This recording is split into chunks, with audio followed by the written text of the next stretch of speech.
ध्यानमूलं गुरुर्मूर्तिः पूजामूलं गुरोः पदं मंत्रमूलं गुरुर्वाक्यं मोक्षमूलं गुरोः कृपा। श्रीगुरुभ्यो नमः। नमः सर्वेभ्यः। अहमस्मि विनयकुमार शुक्लः। मम प्रारंभिकी शिक्षा बाल्यकालादेव गजप्रस्थक्षेत्रान्तर्गत श्रीदूधेश्वरवेदविद्यापीठे समजायत। गुरुकुले गुरुसन्निधौ 7 वर्षाणि उषित्वा ऋग्वेदस्य संहितामात्रमधीत्य महर्षि सान्दीपनी राष्ट्रीयवेदविद्याप्रतिष्ठानद्वारा आयोजितायां वेदविभूषणपरीक्षामुत्तीर्य वेदविभूषण इत्युपाधिना विभूषितः।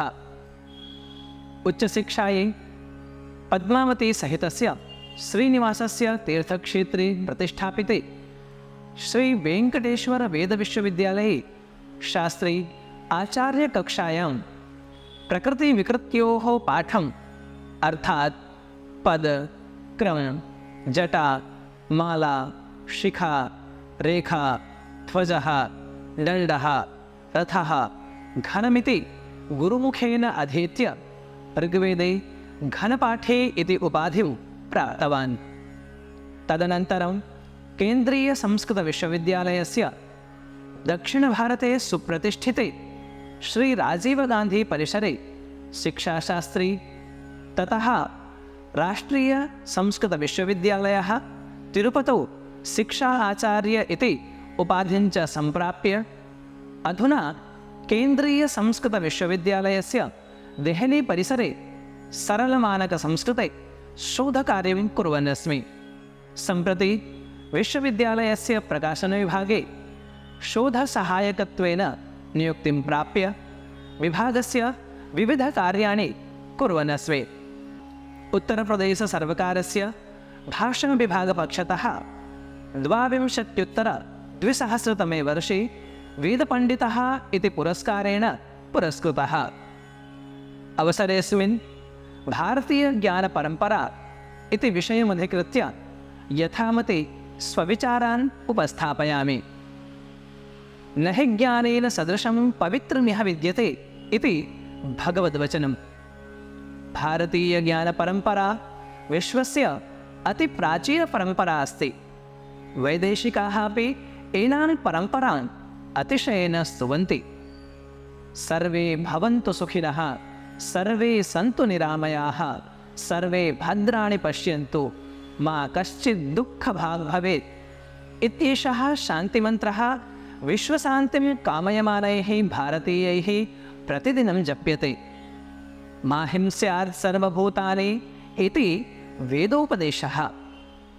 वेदेषु पुराणेषु काव्येषु शास्त्रेषु योगायुर्वेदविज्ञानादिषु सर्वेषु च वाङ्मयेषु भारतीयज्ञानपरम्परायाः वर्णनं विद्यते। भारतीयज्ञानपरम्परायाः समावेशः शिक्षाक्षेत्रे पूर्णशः कर्तव्यः। पाश्चात्यशिक्षाप्रणाल्यां भारतीयज्ञानपरम्परायाः विशेषतः उल्लेखः नैव वर्तते। अतः अन्यशिक्षाप्रणाल्याः अनुसरणेन प्रयोजनं नास्ति। अन्यशिक्षाप्रणाली बालकम् आत्मकेन्द्रितम्, उद्योगाभिलाषिणम् अथवा जीवकोपार्जने दक्षं च करोति, परन्तु भारतीयज्ञानपरम्पराश्रिता शिक्षाप्रणाली भारतीयभव्यसंस्कृतेः परिचयं कारयति।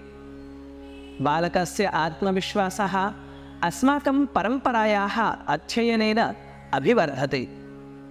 बालकः रचनात्मकः, समाजोन्मुखः च भविष्यति। अतः भारते भारतीयज्ञानप्रणाल्याः समावेशः अवश्यमेव कर्तव्यः। भौतिकविज्ञानेन भौतिकप्रगतिमात्रं साधयितुं शक्नुमः। भौतिकविकासमात्रेण अस्माकं लक्ष्यं न सिद्ध्यति। वैज्ञानिकमूल्यैः सह मानवीयमूल्यानि, आध्यात्मिकमूल्यानि, सामाजिकमूल्यानि अपि मानवस्य परिपूर्णविकासाय अपेक्षन्ते। एतानि मूल्यानि संस्कृतवाङ्मये सन्निहितानि सन्ति। एवं संस्कृतवाङ्मयौ भारतीयज्ञानपरम्परायाः बृहन् भण्डारः वर्तते। अत एव उच्यते संस्कृतं संस्कृतेर्मूलं ज्ञानविज्ञानवारिधिः वेदतत्त्वार्थसञ्जुष्टं लोकालोककरं शिवमिति। संस्कृतस्य अध्ययनेन बालाः सुसंस्कृताः जायन्ते। वैदिकवाङ्मये केवलम् आध्यात्मिकज्ञानमात्रं नास्ति। दार्शनिकशिक्षां, आध्यात्मिकशिक्षां, नैतिकशिक्षां च बालाः वैदिकवाङ्मयादेव प्राप्तुं शक्नुवन्ति। अतः एव उच्यते वेदे सर्वं प्रतिष्ठितम्। वयं राष्ट्रे जागरयाम पुरोहिताः इति वेदमन्त्रः सर्वान् भारतीयान् राष्ट्रहिताय राष्ट्ररक्षायै च प्रचोदयति। ब्रह्मन् ब्राह्मणो ब्रह्मवर्चसि जायतामास्मिन् राष्ट्रे राजन्यहिषभ्यः शूरो महारथो जायतान्दोद्धृतेनुर्वोढा नड्वालाशः सप्तिः पुरन्दिन्योषा जिष्णुरथेष्ठाः सभेयो युवास्य यजमानस्य वीरो जायताम् निकामे निकामेन पर्जन्यो वर्षतु फलिन्यो न ओषधयः पच्यन्ताम् योगक्षेमो नः कल्पताम् इति वेदवाणी विश्वचिन्तनस्य फलस्वरूपं वर्तते। अतः वेदसंस्कृतयोः अध्ययनेन अध्यापनेन तद्विषये अनुसन्धानकरणेन च भारतीयज्ञानपरम्परायाः रक्षणं प्रसारस्य भविष्यति इति मम विश्वासः। GR गीर्वाणभारती। धन्यवादः।